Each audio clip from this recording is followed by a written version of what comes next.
Hello guys, in today's video I will be showing you how to fix Google Maps app not working problem.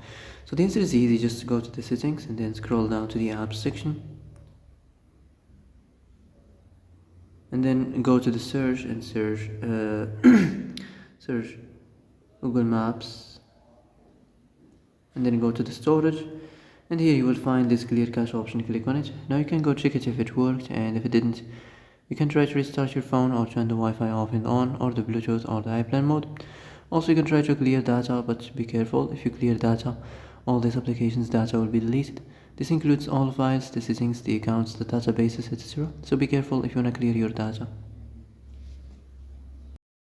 And that's it for today's video. I hope this is the answer you've been looking for.